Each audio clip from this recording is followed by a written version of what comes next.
Saya bisa pastikan orang NU yang tidak suka dengan Muhammadiyah itu pasti karena salah faham dengan Muhammadiyah. Saya bisa pastikan orang Muhammadiyah yang tidak suka dengan Nahdlatul Ulama itu min akhta lughawiyat karena kesalahfahamannya pada NU. Assalamualaikum warahmatullahi wabarakatuh.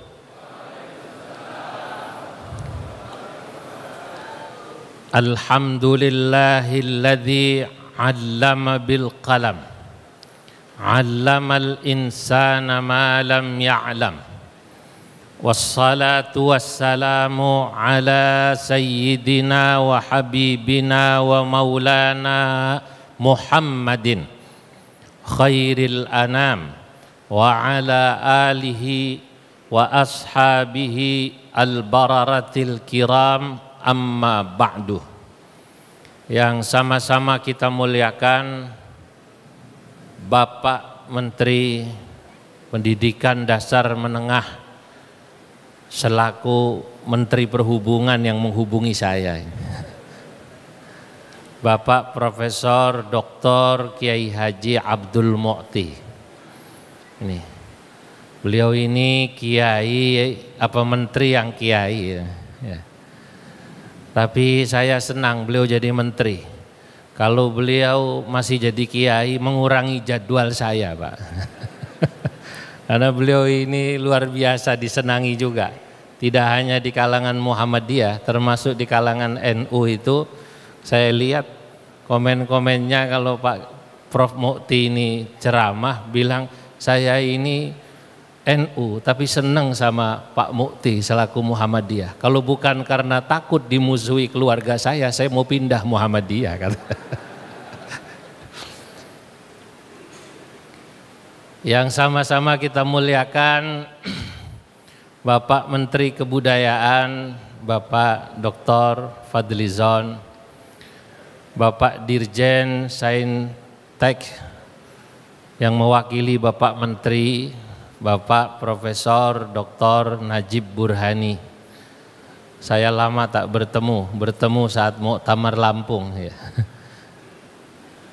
Bapak-bapak, ibu-ibu, seluruh jamaah Masjid Baitut Thalibin dari 3 kementerian yang insya Allah semoga seluruh jamaah dicatat dalam deretan ahli surganya Allah.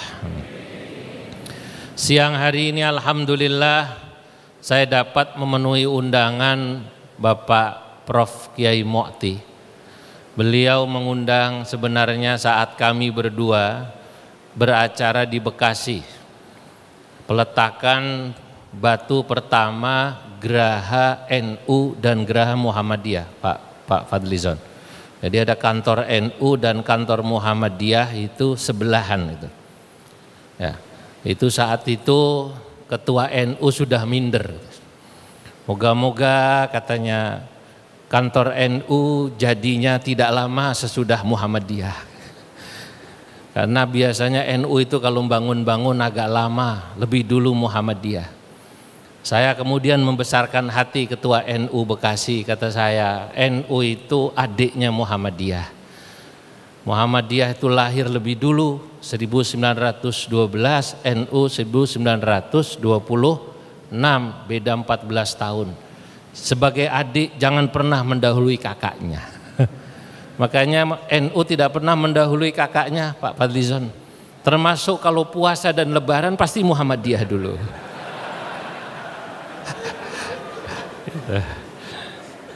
Nah, sebagaimana yang disampaikan oleh Pak Menteri, alhamdulillah saya merasa nyaman ya dengan beliau ini. Secara umur beliau senior saya. Apa yang saat ini kami berdua sering bersama itu memang perlu sering dimunculkan di publik, bahwa dua ormas ini memang adalah kakak adik bersaudara, tidak perlu dipertentangkan. Justru kalau bisa saling memperkuat. Selama ini alhamdulillah NU selalu memperkuat Muhammadiyah. Itu terbukti di beberapa kota kabupaten. Kalau Muhammadiyah membangun kampus dan rumah sakit, NU selalu menyiapkan pasien dan mahasiswanya.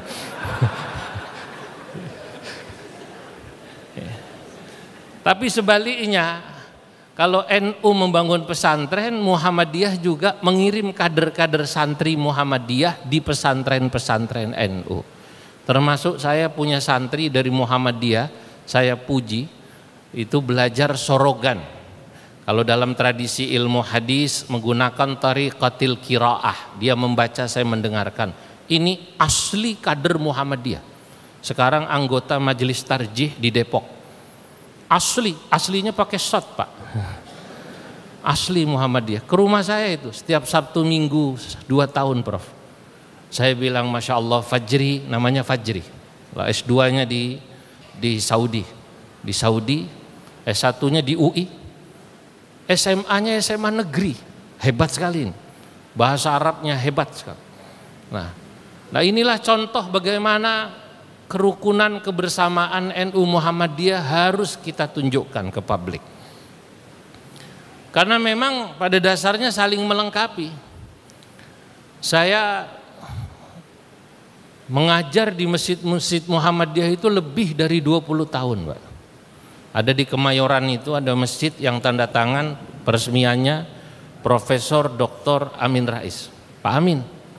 Saya ngajar itu. Saat itu saya diundang 20 tahun lalu oleh pengurus masjid yang rata-rata pengurus PP Muhammadiyah, pengurus PW Muhammadiyah Jakarta. Saya bertanya, loh, tidak salah mengundang saya ini, mengajar di masjid ini? Oh tidak, Kiai. Kita tahu kalau Kiai ini NU. Saya bilang, dari mana Anda tahu saya NU? Kelihatan dari sarungnya, Pak Kiai. Demi Allah, itu namanya Haji Sofyan, sudah wafat, orang Majenang, Cilacap. Oh, saya mau tanya, kenapa kok ini masjid Muhammadiyah, pengurusnya bahkan yang meresmikan Pak Amin Rais kok mengundang saya yang Kiai NU? Apa jawab beliau? Sengaja Pak Kiai. Walaupun ini masjid Muhammadiyah, mayoritas jamaahnya Muhammadiyah, tapi tidak semua jamaah di sini Muhammadiyah. Lagi pula kami ingin mengundang Kiai NU agar memperkaya perspektif wawasan jamaah Muhammadiyah dan tahu NU dari kiainya langsung. Nah ini menarik ini. Barangkali nanti kalau ada orang yang hanya dengar NU dari Kiai Muhammadiyah, jangan-jangan NU itu ya disalahfahami. Karena sesungguhnya kemuskilan yang terjadi di muka bumi ini, kata Syamsuddin At-Tabrizi, gurunya Jalaluddin Rumi, seorang penyair terkenal yang menulis buku namanya Qawaidul Ishqil Arba'un, 40 kaidah cinta. Kenapa kita tidak bisa saling mencintai? Kenapa kita tidak bisa saling menyayangi? Kata Syamsuddin At-Tabrizi, gurunya siapa tadi? Jalaluddin Rumi, itu diantaranya min akhta lughawiyat, karena seringnya manusia itu salah faham kepada orang lain. Saya bisa pastikan orang NU yang tidak suka dengan Muhammadiyah itu pasti karena salah faham dengan Muhammadiyah. Saya bisa pastikan orang Muhammadiyah yang tidak suka dengan Nahdlatul Ulama itu min akhta lughawiyat, karena kesalahfahamannya pada NU. Kalau sering kumpul seperti ini, ngopi bareng, kalau bahasa anak mudanya, apa namanya? Kurang ngopi. Memang tadi saya makan siang belum ngopi Pak Menteri tadi. Baru selesai makan belum ngopi langsung diajak kemari ini. Nah, kalau sering ngopi gini indah Pak. Saya bilang pada Gus Ipul, Sekjen PBNU, saya bilang saya diundang Prof Mukti acara Maulid Nabi di kementerian beliau di sini. Saya bilang mestinya saya ingin Gus Ipul selaku Menteri Sosial gantian hari besar Islam nanti mengundang kiai mubaligh dari Muhammadiyah. Untuk apa? Menghilangkan tadi kesalahpahaman min akhta lughawiyah. Dan ini bukan kali pertama sesungguhnya saya diundang oleh tokoh Muhammadiyah, yakni Prof. Mukti selaku Sekum, yang kebetulan ini ada caranya di kementerian beliau. Sebelumnya saya pernah di Pejaten Village, tempat di mana di situ tinggal Pak Profesor Dr. Din Samsudin di Pejaten Village, salah satu rumahnya di situ. Di situ tinggal Dr. Salim Segaf Jufri. Saya diundang Muhammadiyah. Saya diundang masjid itu acara Maulid Nabi, Bro. Yang sambutan adalah Prof. Din. Saya tidak tahu ini masjid kok mengundang saya Maulid Nabi. Prof. Din sambutan. Yang baca doa Dr. Salim Segaf Jufri. Waktu itu masih ketua Dewan Syuro PKS. Tapi itu saya heran, ada hadroh baca maulid tadi yang dibaca oleh beliau itu, abtadiul imla bismidzatil aliyah. Beliau hafal tadi itu, ya, sampai bab yang terakhir itu, wa kana sallallahu alaihi wasallam syadidal haya'i wat tawadu. Nah itu ada. Saya mikir, ini tumben kata saya, Masjid Muhammadiyah kok ada baca maulidnya, Bro. Pakai hadroh. Selesai main, sebelum Pak Din sambutan, saya panggil remaja, mas, ini remaja Muhammadiyah, bukan kiai, saya NU, di Bon di masjid ini. Tahu di Bon ya, tahu ya. Nah, saya yakin kalaupun di sini nanti ada yang main hadroh, pasti bon-bonan itu. Nah, saudara-saudara, ini yang penting untuk bangsa ini. Hal-hal semacam ini kelihatannya sederhana, tapi sangat penting. Sama pentingnya ketika kita melihat TNI Polri rukun gitu. Itu asik adem di bawah itu melihatnya, mau duduk bersama. Sama pentingnya seperti seluruh lapisan masyarakat bisa rukun. Karena bangsa ini bangsa besar.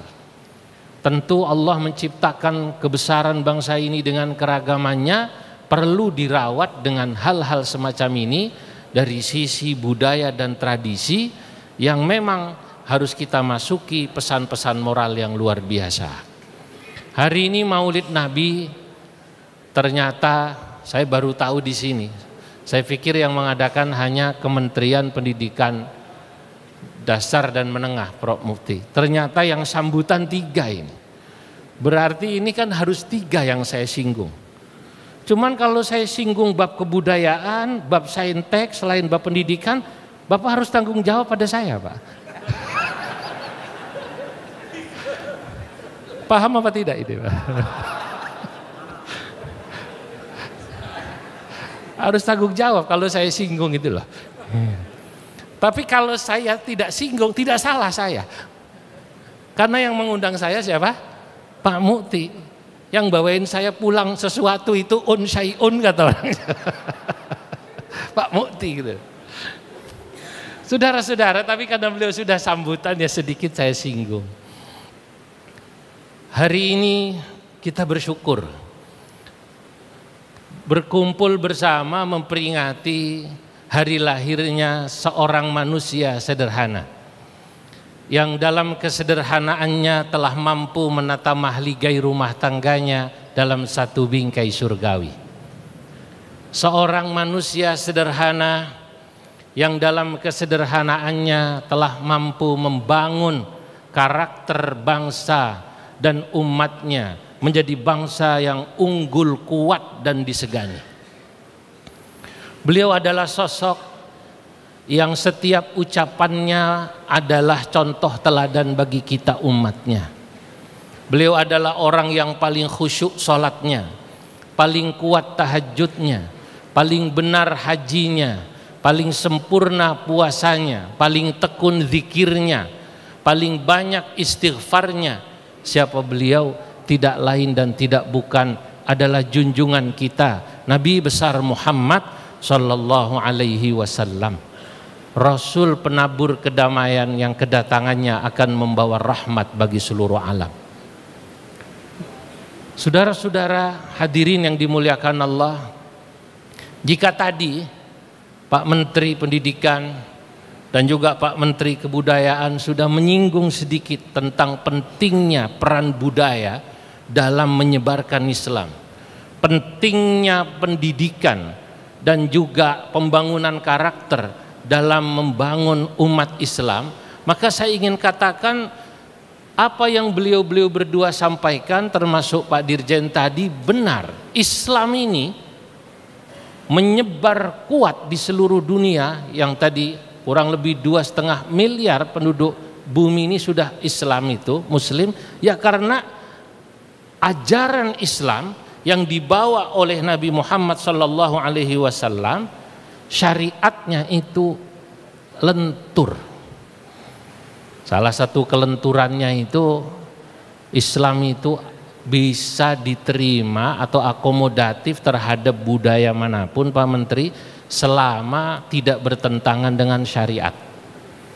Kalau ada orang bertanya boleh apa tidak orang Islam menikah menggunakan baju apa, kalau Jawa itu yang ada kerisnya. Pak Menteri senang keris soalnya ini.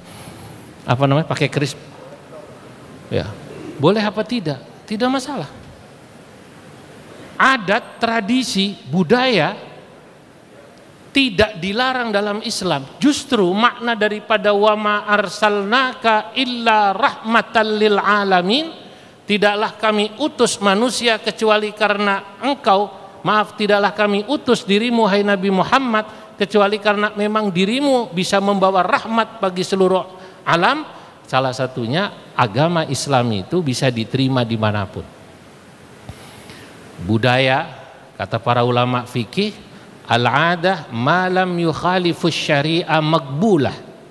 Tradisi selama tidak bertentangan dengan syariat boleh. Nah, di sini pentingnya kita harus bisa membedakan mana wilayah syariat yang sudah baku tidak bisa digoyang-goyang, mana wilayah adat.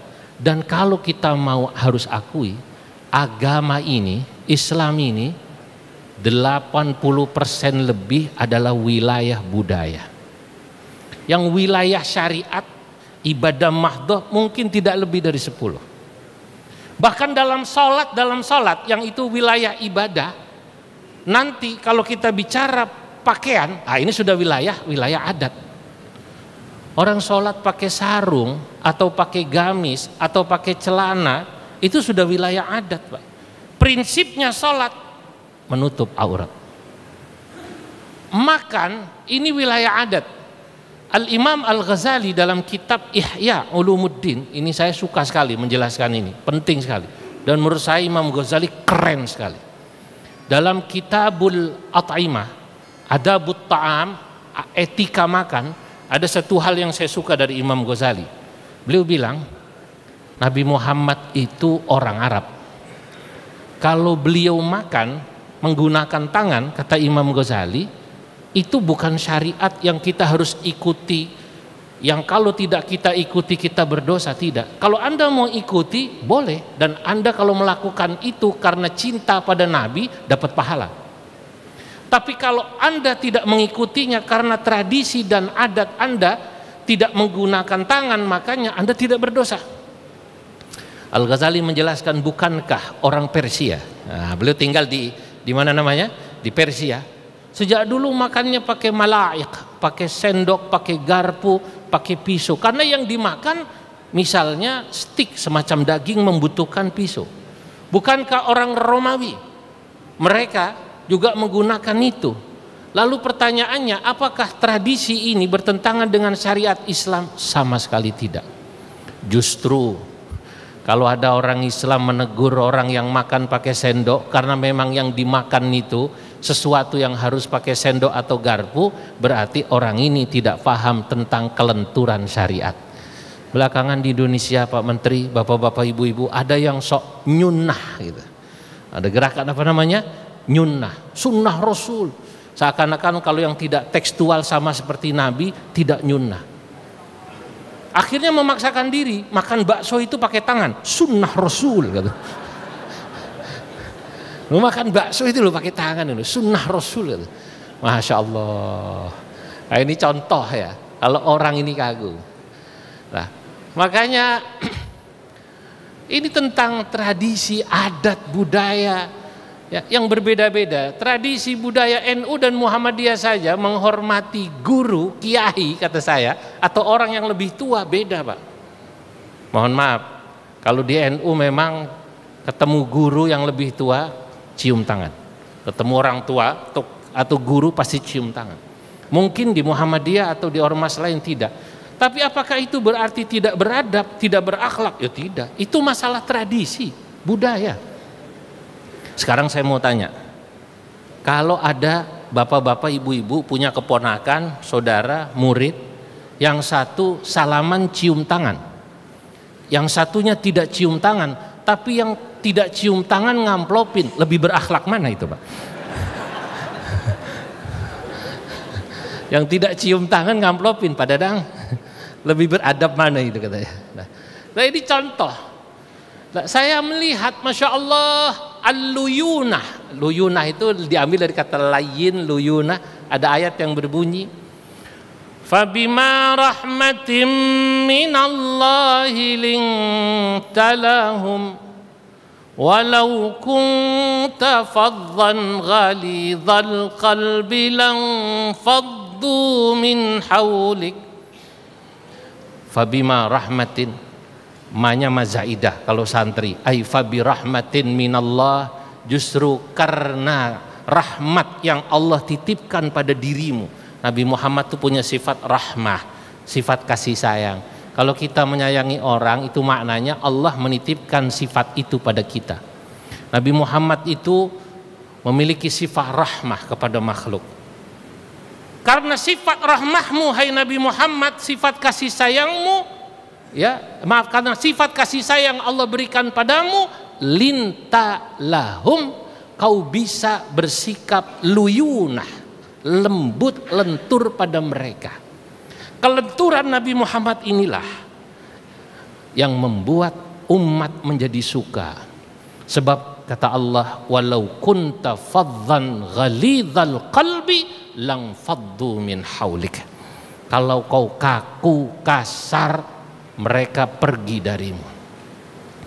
Nah, kelenturan Islam ini yang membuat Islam diterima. Dia tidak kaku pada budaya. Saya sering ceramah di mana-mana. Kata saya, sama-sama sholawat Pak, sholawatan.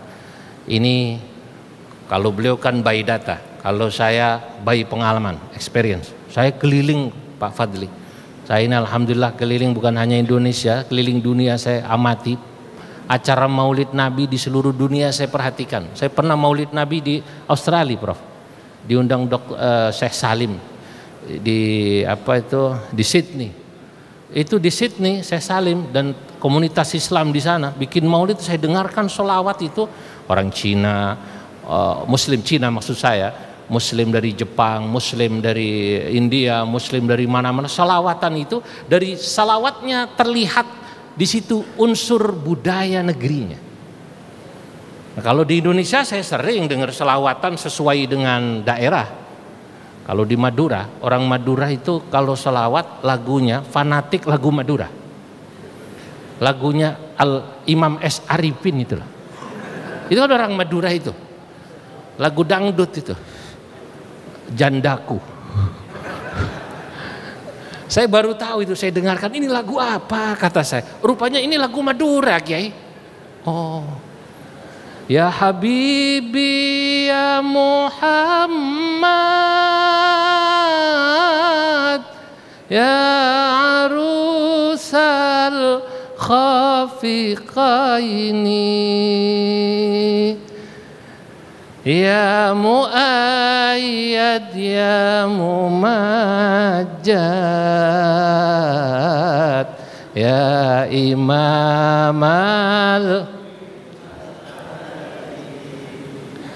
Anak yang ada, nggak tahu ya lagu dangdut ini Pak, hanya orang Madura ya. Ya Allah, ini populer sekali di Madura lagunya ini. Oh kata saya. Nanti kalau Anda ke Sumbar, itu selawat itu yang ikuti lagu Ayam Delape. Ya Nabi salam alaika. Ya Rasul salam alaika, ya Habib salam alaika, salawatullah. Ayam delape. Ini kampungnya Pak Fadli. Makanya harus tanggung jawab saya pulang ini bilang. Iya. Nanti kalau Anda ke Melayu, itu saya pernah diundang Maulid Nabi di daerah Melayu, baik Melayu yang ada di Indonesia maupun Melayu di Malaysia. Pernah mengundang saya timbalan Menteri Pengangkutan. Pengangkutan itu Menteri Perhubungan, transportasi kalau di sana. Namanya Dato Abdul Aziz. Saya diundang timbalan Menteri Pengangkutan Dato Abdul Aziz. Orang sana itu kalau maulid, selawat, lagu Melayu, lagu Cinda itulah. Ya Rasulullah, salamun alaik, ya Rafi'asya, atfatayaji, ratal alami, ya uhailal judi wal karami. Nah, ini bisa selawat dipakai lagu sana itu. Kata saya, bagaimana hukumnya? Tak masalah, itu kan cuma lagu.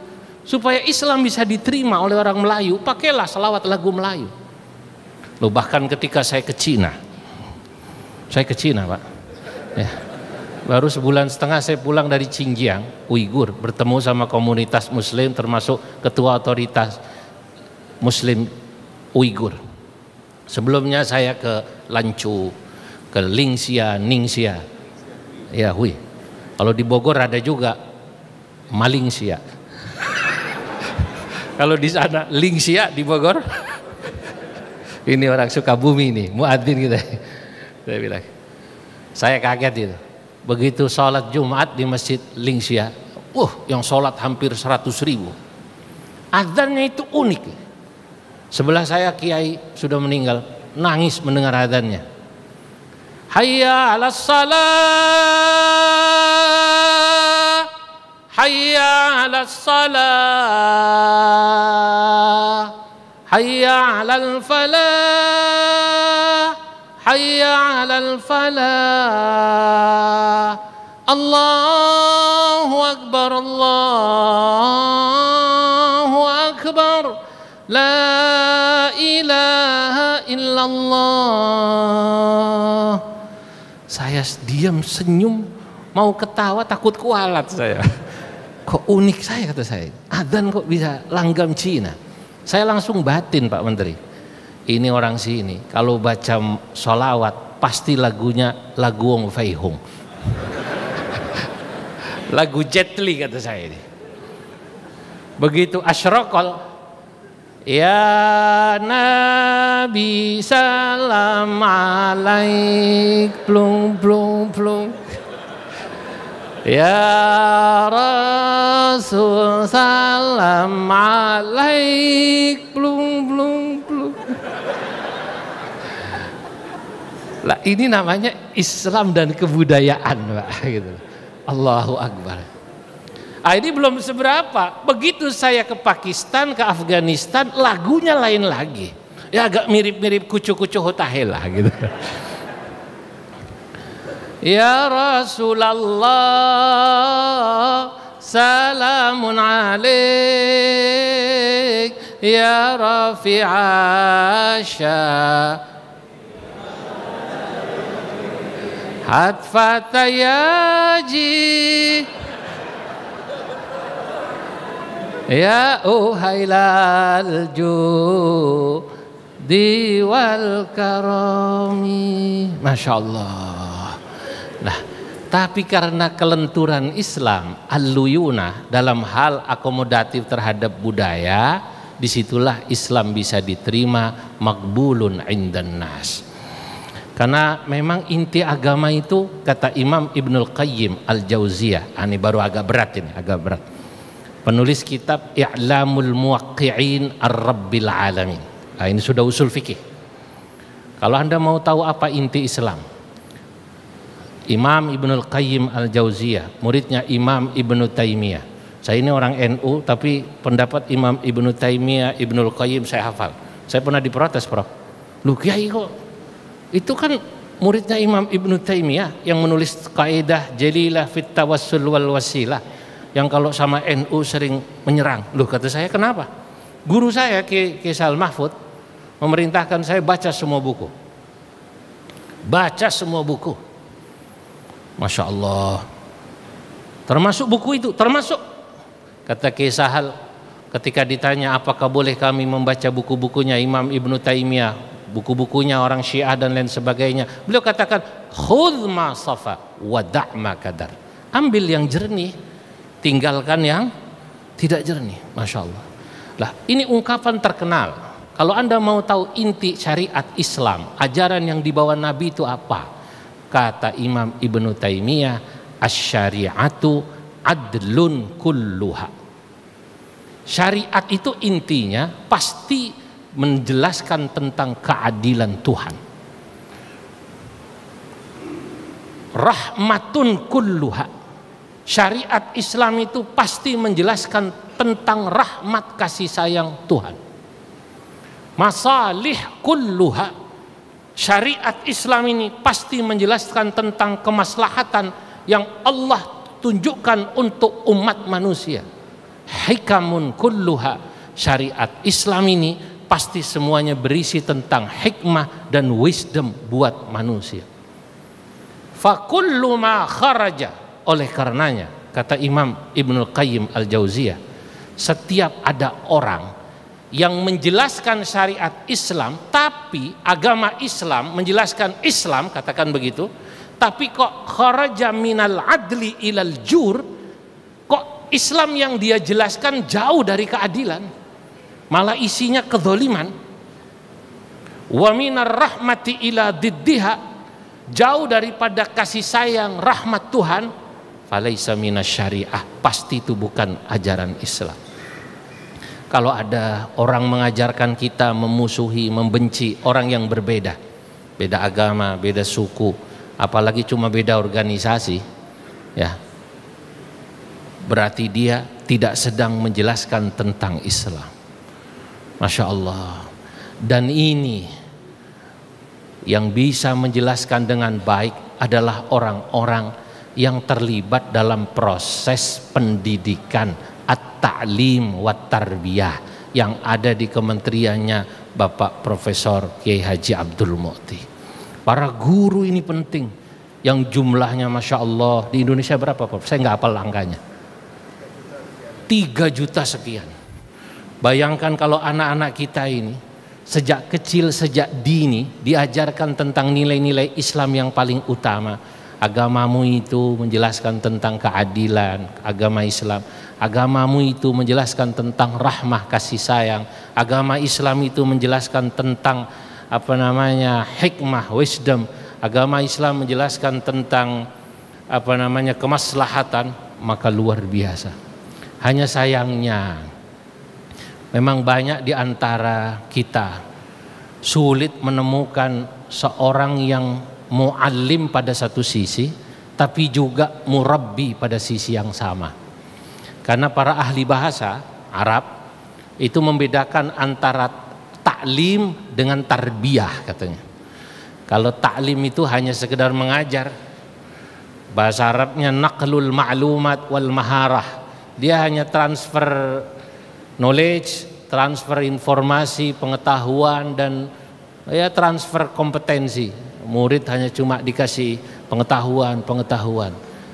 Tapi at-tarbiyah, tarbiyah itu ausa'u nitaq, lebih luas daripada sekedar transfer knowledge, lebih luas daripada sekedar transfer kompetensi. Karena pendidikan adalah pada hakikatnya at-tarbiyah, tujuannya adalah syaklu atau takwinus syakhsiyah as-saniyah, bagaimana kita membentuk pribadi manusia yang unggul. Dan ini Nabi kita adalah contoh yang ideal. Beliau itu muallim tapi juga murabbi, Pak. Beliau itu pengajar dan pendidik. Kalau kita baca hadis-hadis sekarang, saya mau kupas hadis-hadis. Hadis di mana Nabi adalah muallim. Kata Nabi, "Innallaha lam yab'atsni", Allah itu tidaklah mengutus saya sebagai orang yang musyikkan wa mu'assiran. Itu dalam bahasa hadisnya, Masya Allah, Allah kasih lupa saya. Ya, Allah itu tidak mengutus saya jadi orang yang mu'annitan, maaf. Innallaha ta'ala lam yab'athni mu'annitan. Allah Subhanahu wa ta'ala tidak mengutus saya sebagai orang yang mempersulit. Tidak mempersulit. Dalam hadis Muslim kalau tidak salah, atau Bukhari, ya. Antara dua lah, kalau nggak Bukhari, Muslim. Ya. Ya, Kiai NU itu emang nggak suka ngapalin nomor hadis, bro. Kemarin saya bareng Ustadz Ade Hidayat, bareng ngisi di Polri. Beliau kan hafal betul nomor hadis itu. Mau ini luar biasa, hafal katanya. Saya bilang waktu saya bicara, di tradisi NU tidak menghafal nomor hadis. Saya jujur nomor hadisnya nggak hafal. Jangankan nomor hadis, saya nomor istri aja nggak hafal, Pak. Ya karena banyak. Nomornya bukan istrinya yang banyak, bukan. Hadis itu kan intinya itu apa? Kata Nabi, innallaha lam yab'athni mu'annitan. Allah itu tidak mengutus saya sebagai orang yang mempersulit. Wa innama ba'athani mu'alliman wa muyassiran. Ini penting, ini penting. Tapi Allah mengutus saya sebagai muallim, seorang yang mengajar, wa muyassiran, dan mempermudah. Jadi seorang pengajar, muallim, itu filosofinya kalau menggunakan hadis ini, dia harus mempermudah. Bagaimana sesuatu yang sulit mudah dipahami. Itu baru muallim. Tapi Nabi tak cukup sebagai muallim. Hadis-hadis yang menceritakan bahwa Nabi mengajar sahabatnya di masjid sangat banyak. Yang menarik, Nabi adalah pendidik yang mendidik, membangun karakter umatnya, bangsanya di Madinah. Kita bisa bayangkan, orang Madinah itu dulu senangnya ribut, tawuran. Kalau sudah bermusuhan, dendamnya 7 turunan. Antara suku Aus dan Khazraj ribut tak berhenti-berhenti. Nabi datang, dibangun karakter persaudaraan antara penduduk yang ada di Madinah. Islamuhum, baik yang Islam maupun yang non-Muslim. Bahkan yang Islam dipersaudarakan antara Ansor dan Muhajirin. Lah ini butuh seorang pendidik. Apa bedanya pendidik dengan pengajar? At-ta'lim wa tarbiyah. Pendidik dibutuhkan seseorang yang memberi contoh, yang dikatakan dalam ayat yang tadi sudah dikutip oleh Pak Menteri, laqad kana lakum fi rasulillahi uswatun hasanah. Bagaimana sahabatnya mau tidak tawadhu, nabinya tawadhu, Pak. Sahabatnya mau gagah gitu, sombong, malu. Yang semula kebanggaan kesukuan pemimpin itu dulu kan begitu. Nabi itu ajudan saja tidak punya, Pak. Dalam hadis sahih, seorang wanita yang sedang ada di kuburan menangis. Nabi melewati marra bi imra'atin tabki fi qabrin. Ketika Nabi lewat, Nabi bilang, "Bu, isbiri, sabar ya Bu, sabar ya Bu." Ibu itu nyolot, kata orang sini nyolot, nyaut dia. Diam Pak, innaka lam tusab bimusibati. Anda tak merasakan seperti yang saya rasakan. Nabi tidak marah. Nabi jalan, tak lama ibu itu diberitahu, "Bu, ibu tahu nggak siapa tadi yang menasihati ibu?" "Siapa itu?" "Rasulullah sallallahu alaihi wasallam." Nangis dia. Lalu datang ke rumah Nabi. Falamma ata an-nabiyya sallallahu alaihi wasallam falam tajid bawabin. Dia begitu sampai di rumah Nabi bingung, nggak ada ajudannya, Pak. Nggak punya ajudan sama sekali Nabi itu. Ya Allah, nggak punya aspri sama sekali. Ya tidak juga kemudian sekarang sebagai menteri Bapak memberhentikan ajudan, tidak ini. Ya, zaman sudah beda, Ya, zaman sudah beda. Tapi paling tidak walaupun punya ajudan, HP dipegang sendirilah minimal gitu. Ada orang yang HP saja tidak, atau apa saja, semua pintu aja minta dibukain. Bagaimana tawaduknya Nabi? Ya Allah, dulu para pemimpin kepala suku itu tak bisa disentuh. Nabi, ini nanti jadi dalil Pak Menteri. Kalau bapak-bapak turun diajak salaman, terimalah salamannya. Walaupun lain jenis. Ini ada hadisnya, bab tawaduk di kitab Riyadhus Shalihin. Wa in kanat amatun min ima'il madinati la ta'khudhu bi yadi Rasulillah sallallahu alaihi wasallam fatantaliqu biha haitsu sya'at. Sungguh ibu-ibu, emak-emak di Madinah kalau ketemu Nabi, tangan Nabi ditarik, disajak salaman. Ya Rasulullah, kalau zaman sekarang selfie ya Rasulullah, foto ya Rasulullah. Saya tahu ini, menteri ini susah nolak begini nih Pak. Diajak ke sana, Nabi mengiyakan saja. Kata para ulama, itulah tawaduknya Nabi. Ya. Tapi ini jangan dijadikan dalil kalau yang ngajak foto salaman masih muda, Prof Burhan. Kalau yang masih muda harus hati-hatilah gitu ya. Karena dalam hadis ini soalnya yang disebut emak-emak, ima'un min ima'il Madinah. Nah, itulah Nabi. Ketawaduan Nabi, keikhlasan Nabi, kesabaran Nabi, kebersahajaan Nabi, kesederhanaan Nabi langsung dilihat. Makanya waktu itu sahabat disebut kuntum khaira ummah. Kenapa khaira ummah sahabat? Contohnya langsung Nabi. Beliaulah yang membangun karakter sahabat dan penduduk Madinah. Hari ini problem bangsa ini, dan saya pikir problem seluruh bangsa di dunia, adalah beratnya membangun karakter bangsa. Saya tadi sudah di-spill ya, disinggung oleh Prof Mukti. Mestinya yang kemarin sekitar hampir 20 hari lalu tak perlu terjadi. Kerusuhan, penjarahan tak perlu terjadi Pak. Ya masa kemudian kebijakan di DPR harus berubah, harus karena itu dulu. Yang di atas juga mestinya nggak perlu sampai bakar-bakaran lah mestinya. Sedih saya. Karena kalau saya keliling ikut forum-forum, saya beberapa kali ikut forum di OKI ya. Kalau mereka bertemu kami ini, saya dari NU biasanya bareng dengan Mas Imam Daruqutni. Ketika mereka bertemu saya, Indonesia, Masya Allah Indonesia min arqas syu'ub al-islamiyah fil alam. Dalam bahasa Arab begitu. Kalau diterjemahkan, ya Allah orang Indonesia itu orang Islam paling lembut di dunia ini ya orang Indonesia. Orang Islam yang paling beradab di Indonesia, di dunia orang Indonesia. Orang Indonesia itu Masya Allah kalau di Mekah tidak pernah ribut, kakinya keinjak aja nggak pernah marah Pak. Malah minta maaf sama yang injak. Pak, maaf kaki saya keinjak.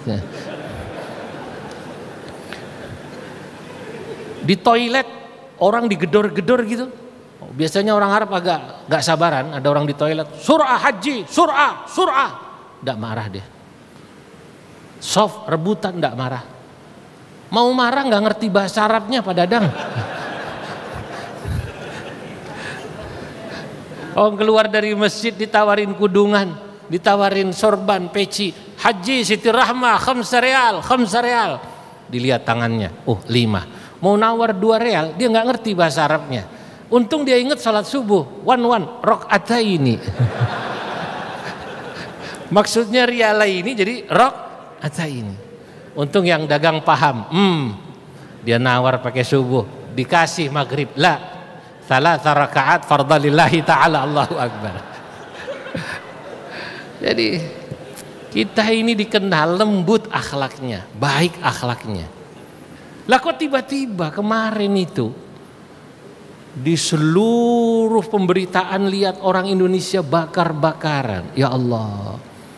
Kebetulan saya 5 hari lalu dari Kediri, wakil bupati Kediri itu ketua Fatayat. Ya setelah pengajian maulid dia mendatangi saya dengan ansor. Pak Kiai Masya Allah sedih, gedung DPR, gedung pemerintah dibakar. Habis OPD itu 18 OPD, AC-AC-nya itu dibawa Pak. Semua museum dijarah. Berapa potensi kerugiannya Mbak? Kata saya. Kediri ini 500 miliar. Kediri. Belum Gerahadi, belum yang lain. Yang sedih ini kan anak-anak kita Pak Menteri, yang saya yakin ini paling SMA ini rata-rata. Itu rata-rata ternyata ini ya wilayah tugasnya Dikdasmen, karena rata-rata anak-anak SMA, SMK itu yang kalau malam minggu motor-motoran itu gampang sekali disulut. Ayo ke sana, ayo ke sana. Ya Allah, diambili semua. Termasuk saya tinggal di Priuk. Beliau tadi nanya saya, tinggal di mana Kiai? Priuk. Tetangga saya di Priuk habis semuanya. Sahroni, apa lah. Habis itu. Ya Allah. Ya Allah. Itu saya dari tempat saya mengajar di masjid hanya 250 meter. Nggak sampai 200 meter. Sedih saya. Ada juga orang yang sempet-sempetnya kok guyon. Pak Kiai itu Kang Sahroni apa wiridannya, amalannya sampai semua orang kok rebutan ke rumahnya gitu. Ingin dapat barokahnya katanya, ngambil barokahnya katanya, semua diambilin sak kulkas-kulkasnya. Lah ini saudara-saudara, karena kita kekurangan pendidik. Dulu ayah saya ketika menitipkan saya di pesantren, beliau tidak menitipkan saya di pesantren yang santrinya banyak, Prof. Ayah saya hanya melihat kiainya, keliling itu, kiainya yang ikhlas, yang zuhud dan lain sebagainya. Kau di situ. Ternyata pendidikan karakter dimulai dari guru. Nah, dan inilah tugas bangsa ini dan kementerian ini. Semoga insya Allah Prof. Mukti, Bapak Menteri kita, termasuk juga Bapak Fadlizon, Pak Menteri kita, dimudahkan Allah Subhanahu wa taala. Al-Fatihah. A'udzubillahi minasyaitonirrajim. Bismillahirrahmanirrahim. Alhamdulillahirabbil alamin. Arrahmanirrahim. Maliki yaumiddin.